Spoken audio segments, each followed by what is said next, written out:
Olá a todos, sejam muito bem-vindos ao nosso canal Mentes Sem Fronteiras. Eu sou Isaac, vamos para mais um vídeo da nossa série Mestres da Humanidade. Hoje eu trago mais um grande professor, mais um grande mestre que viveu no século XX. Ele nasceu no século XIX, mas toda a sua vida, seu trabalho foi no século XX. Mais um indiano, né? Mais um indiano. E ele morreu em 1949, ou foi 1950, tá? Ou foi 49 ou foi em 50, não tenho certeza. E foi um grande mestre, muitos se iluminaram, muitos atingiram a autorrealização através desse mestre. Eu estou falando deste grande professor. Ele é muito conhecido aqui no Brasil, muita gente conhece ele. Sri Ramana Maharshi. Sri Ramana Maharshi. Grande professor indiano, grande mestre, respeitadíssimo, contribuiu muito com a espiritualidade no Oriente, na Índia, e merece aqui também um vídeo sobre ele, ok? Lembre-se que eu sempre faço esse comentário, tá? Olha só quantos mestres do século passado. Eu disse aqui em algum vídeo que a cada 25 séculos, a cada 2.500 anos, surge no planeta vários professores de espiritualidade, surge no planeta muitas pessoas com uma consciência elevadíssima. A cada 2.500 anos isso acontece. E você pode achar que é um tempo muito distante, né? 2.500 anos você pode achar que é um tempo muito distante, mas na verdade não é. O ser humano, a consciência humana, para ter uma mudança de padrão a nível, não a nível individual, mas no nível coletivo, leva muito tempo. E 2.500 anos é um período que surge no planeta várias consciências aí elevadíssimas, e que essas consciências surgem e começam aí a dar uma nova direção à humanidade, né? Sempre foi assim. Você pode até achar que não, mas a humanidade é muito antiga, tá? Para você ter uma ideia, a cidade considerada a cidade mais antiga do mundo tem mais de 9.000 anos. A cidade considerada como a mais antiga do mundo, ela tem mais de 9.000 anos. 9.000 anos. Que é Jericó, uma cidade que fica na Palestina. Jericó fica mais ou menos na divisa entre Israel e a Palestina, mas fica na Palestina. Tem mais de 9.000 anos. Se você pensar nisso, 2.000 anos, Jesus para cá, Jesus foi ontem. Né? Se você parar para pensar, Jesus foi ontem. Então Jericó tem mais de 9.000 anos. Damasco, na Síria, tem mais de 7.000 anos. Alepo, na Síria, tem cerca de 6.000 anos. Então a humanidade é muito antiga, tá?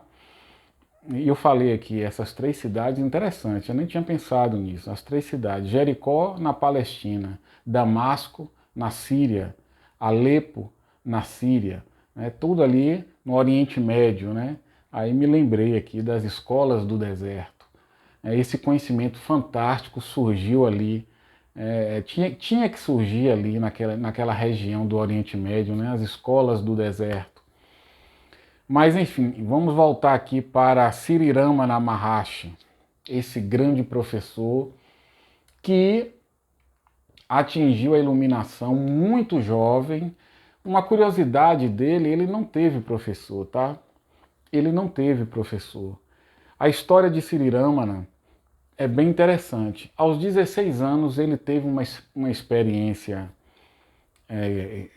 aconteceu uma experiência dele sair do corpo dele, ou pelo menos ele ter a sensação de ter saído do corpo dele. Aos 16 anos ele teve essa experiência. Ele fala sobre isso, que ele teve a sensação de ter saído do corpo, e naquela experiência ele percebeu claramente que ele não era o corpo dele, e ele não era os processos mentais dele. Ele percebeu que ele era alguma outra coisa que transcendia o corpo e transcendia a mente. Isso é meio que comum com muitos desses autorrealizados, né? Desses iluminados. Mas aos 16 anos ele passou por essa experiência e ele abandonou a família, ele saiu escondido, né? Ele fugiu. Ele saiu, ele abandonou a casa da família dele, dos pais, da família dele, e foi para uma outra cidade, que agora eu não me recordo o nome da cidade, um nome indiano, me perdoe, é um nome indiano e eu não sou nada, eu não sou bom de decorar nomes indianos.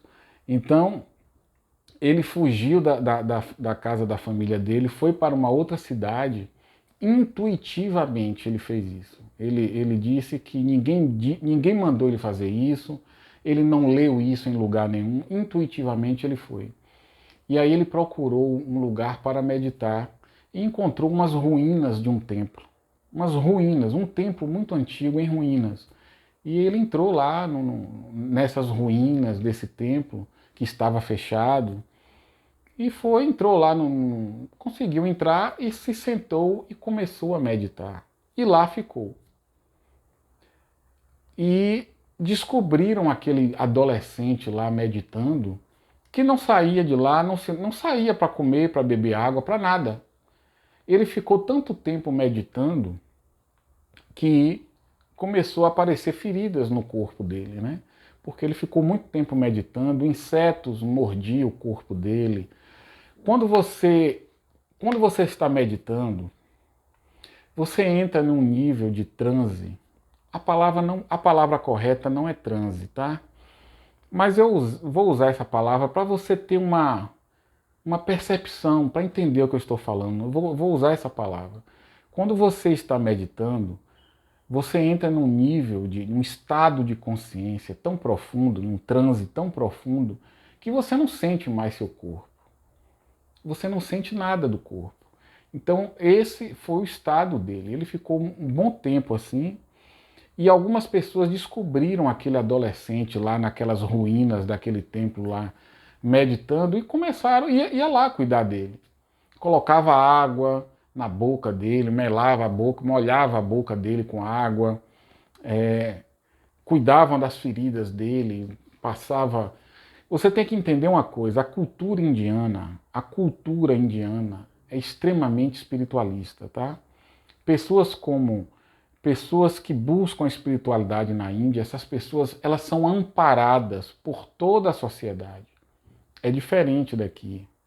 Não estou dizendo que lá é melhor do que aqui é pior do que... Não é isso. São culturas diferentes. Na Índia, quando alguém está buscando a espiritualidade, toda a sociedade ajuda aquela pessoa. Então, quando você está na Índia e tem alguém meditando em algum lugar, sentado, as pessoas que percebem aquele comportamento, elas ficam atentas. Os indianos, eles já conhecem isso, já sabem disso.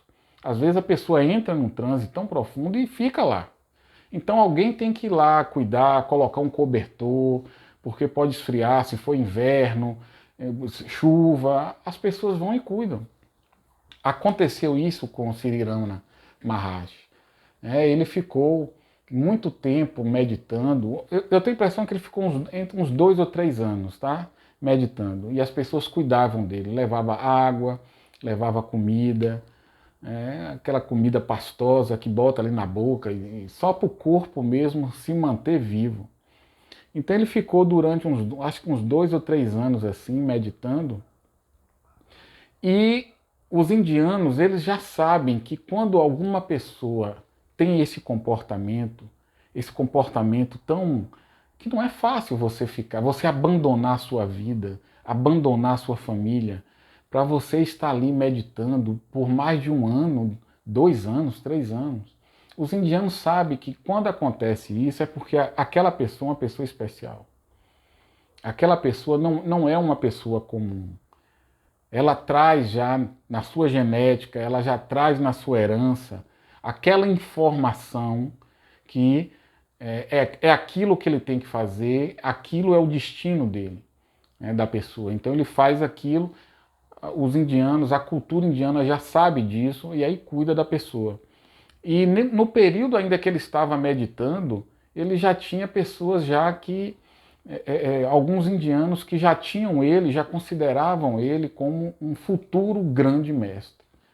E aí cuidaram dele e foi exatamente o que aconteceu. Quando ele voltou, né, quando ele tomou a consciência normal, quando a consciência dele voltou a isso que nós chamamos de normalidade, de uma consciência normal, ele fundou um ashram, que é um local de meditação, um local em que o professor ensina o aluno como ele deve agir, como ele deve conduzir as suas meditações. Uma escola, uma escola. Ele fundou lá o ashram dele e ele passou a vida inteira lá, ele nunca saiu de lá. Ramana Maharshi, ele nunca saiu. Não é que ele não tenha saído da Índia, não. Ele nunca saiu do ashram dele, nunca.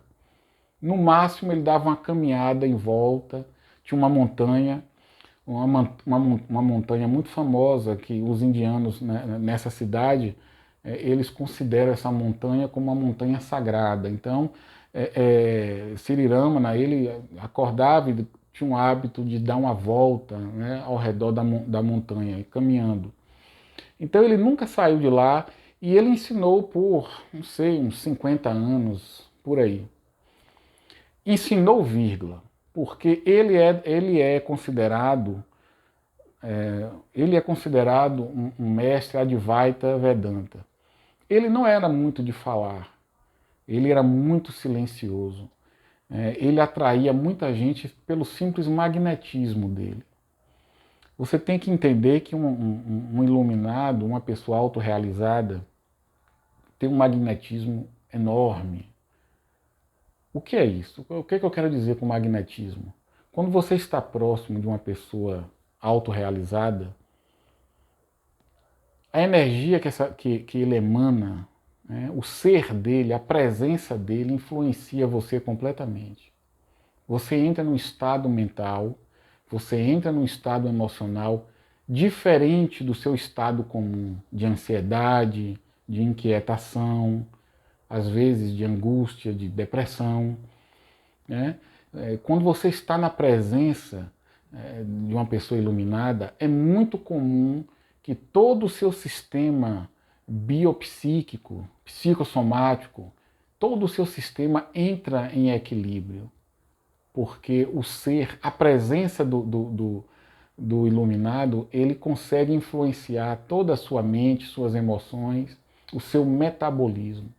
Então, muitos e muitos relatos de pessoas que foram visitar Sri Ramana Maharshi, muitos relatos, muitos. Pessoas que chegaram lá, simplesmente percebia, antes de entrar no ashram, já percebia, já sentia aquele silêncio, aquela paz. E aí entrava, né, na escola e ele geralmente estava sentado numa cadeira, numa poltrona, discípulos sentados em volta, ninguém dava uma palavra, um silêncio absurdo e uma atmosfera, uma atmosfera, um ambiente de paz, de serenidade. E todos os visitantes que chegavam lá, visitantes que vinham de outras cidades, de outros lugares, com a mente agitada, ansioso, inquietação, muitos iam lá atrás de paz, buscar uma palavra de conforto de Sri Ramana.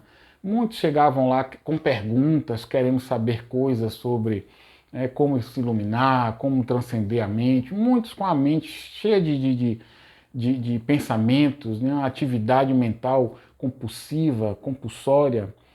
E aí chegavam lá na escola, no ashram, e sentia só aquela presença, com paz, com harmonia, com serenidade. E muitos visitantes, isso vários relatos, que a pessoa era inundada por essa energia de paz e chegavam lá, não conseguia dar uma palavra, não conseguia falar nada. Simplesmente a paz invadia essas pessoas e elas se sentavam também em algum lugar e ficavam em paz. Eu já li um relato de um pesquisador, um cientista que fazia pesquisa sobre esses iluminados lá da Índia, e ele não acreditava nisso, até ele conhecer Sri Ramana Maharshi. Existe um relato, eu esqueci o nome dele, é um pesquisador inglês, eu esqueci o nome dele, depois eu me lembro. Ele chegou lá no ashram de Sri Ramana e ele conta isso, que ele nunca havia sentido aquela sensação de paz, de harmonia, que era quase um êxtase dentro dele. Simplesmente porque ele entrou no auditório onde Sri Ramana estava, vários discípulos, outros visitantes. Quando ele entrou, ele sentiu uma onda, ele fala isso, sentiu uma onda de energia passando por mim e naquele mesmo instante minha mente parou. Ele fala isso, a mente parou completamente, um silêncio, tanto no ambiente quanto dentro dele. E a partir dali se transformou em um discípulo de Sri Ramana Maharshi. Ele foi professor de vários, ele foi professor de Papaji, que atingiu a autorrealização. Ele foi professor de Muji, que atingiu a iluminação. Muitos se iluminaram através de Sri Ramana Maharshi.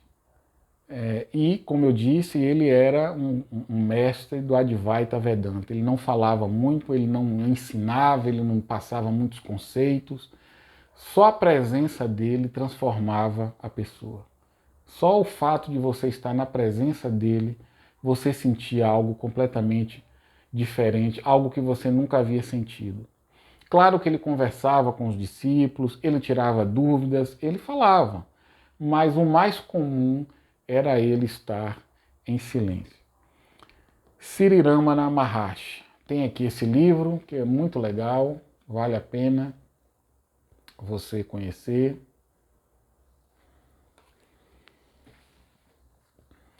Tem esse livro aqui, essa foto dele, ó. Ele devia ter o quê aí? Sei lá, uns 17 anos, 18 anos.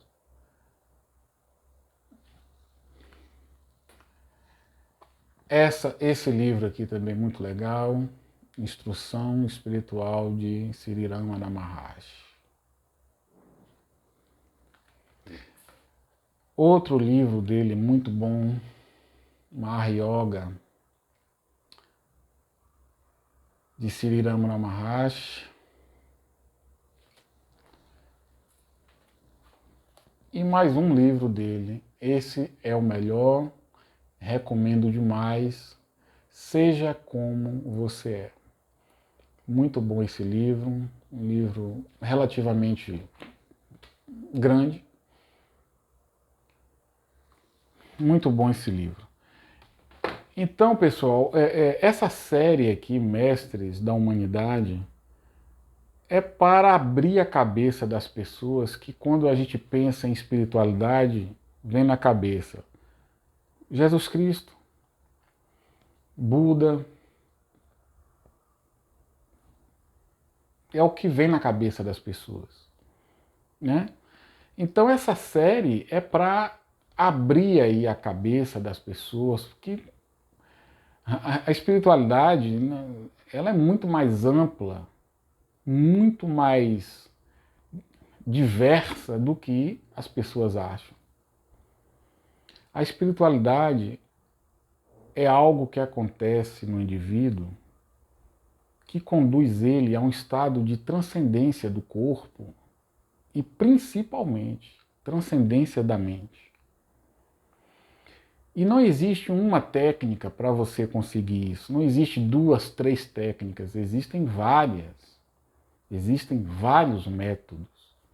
O que Jesus falou, e o que ele falou foi muito positivo e impactou muito o Ocidente, Mas as palavras de Jesus, os ensinamentos de Jesus, são os ensinamentos dele. Existem outras formas de espiritualidade. Por exemplo, você pode transcender corpo e mente através de posturas e através da respiração. É o yoga. Você não, no yoga você controla a sua respiração, você faz algumas posturas corporais e você pode sim atingir a transcendência através de posturas com o controle da respiração. O Tantra, que é uma outra escola, né, espiritualista, o Tantra são 112 técnicas. Aqui no Ocidente, quando a gente fala a palavra Tantra, todo mundo pensa em sexo. Aqui no Ocidente, quando você fala a palavra Tantra, todo mundo pensa em sexo. Mas não é assim. O Tantra são 112 técnicas para você atingir a não-mente, para você atingir um estado acima da mente e do corpo. 112 técnicas. Das 112 técnicas, só 4 ou 5 técnicas está relacionada ao sexo. Mas aqui no Ocidente, quando você fala a palavra Tantra, todo mundo só pensa no sexo. Então, yoga, Tantra, o Zen budismo é outra escola fantástica, que você pode atingir a iluminação. Tem técnicas no Zen budismo que são maravilhosas. Tem koans, eles usam muito os koans para criar um estado mental em que você transcende a mente. Um koan é uma técnica usada pelo Zen budismo para criar um colapso na sua mente. Para criar um colapso na mente. E você sair da mente. Você sair, quando eu digo você sair da mente, é complicado colocar isso em palavras. Um koan é uma estratégia que leva a sua mente a entrar num estado de colapso. E aí você tem a percepção da realidade sem a interpretação da mente. É o Zen budismo. O budismo tibetano é outra escola extraordinária. O budismo tibetano, você aprende técnicas para manipular sua mente, você aprende técnicas para você manipular suas energias mentais, que é algo extraordinário. Você chega a um nível de brincar com a sua mente. Então, a gente aqui no Ocidente, a gente está muito condicionado a uma espiritualidade extremamente rasa, superficial. A gente está muito preso ao cristianismo, o cristianismo foi algo criado por sacerdotes e políticos. Foi Jesus que criou o cristianismo. O cristianismo foi criado séculos depois da morte de Jesus. E aqui no Ocidente a espiritualidade é algo assim, uma brincadeira. O objetivo dessa série é apresentar para vocês novas possibilidades. De repente você assiste um vídeo desse aqui e você se interessa e você vai estudar, vai pesquisar e você encontra, de repente você encontra uma escola, uma outra religião, uma técnica, uma prática, um tipo de meditação que se encaixa com você, que se adequa a você. Quantas pessoas não atingem a iluminação porque estão presas a uma religião rasa, a uma religião superficial, que não conduz a pessoa a níveis mais elevados de consciência? Quantas pessoas têm o potencial de atingir a iluminação? Quantas têm o potencial de atingir a iluminação, mas não conseguem porque estão presas a uma religião que nada contribui para o despertar, para a consciência do indivíduo se elevar? De repente você está aqui, assiste um vídeo desse, se identifica com alguma informação que eu passo aqui, e você vai pesquisar, gosta, e aí passa a praticar o yoga, ou meditação, ou o zen budismo, e aí você se identifica com aquele ensino, com aquele ensinamento, com aquela técnica, e você começa a se elevar espiritualmente. Então é esse o objetivo dessa série Mestres da Humanidade. Eu vou dizer uma coisa para você, de todas as religiões hoje no mundo, eu tenho um vídeo aqui que eu falo o que é religião e o que é espiritualidade. Eu falo que religião é para as massas. Religião é para as massas, espiritualidade é para o indivíduo. Mas de todas as religiões, você pode ter certeza, a mais rasa, a mais superficial é o cristianismo. Pode ter certeza disso. E aqui no Ocidente, principalmente aqui no Brasil, todo mundo é cristão. E aí não desenvolve a própria espiritualidade. Você fica sempre na mesmice e não desenvolve, não eleva, não se eleva. E eu espero que com esses vídeos você abra sua mente para novas abordagens, ok? Então um grande abraço a todos e a gente se vê aí no próximo vídeo. Um grande abraço.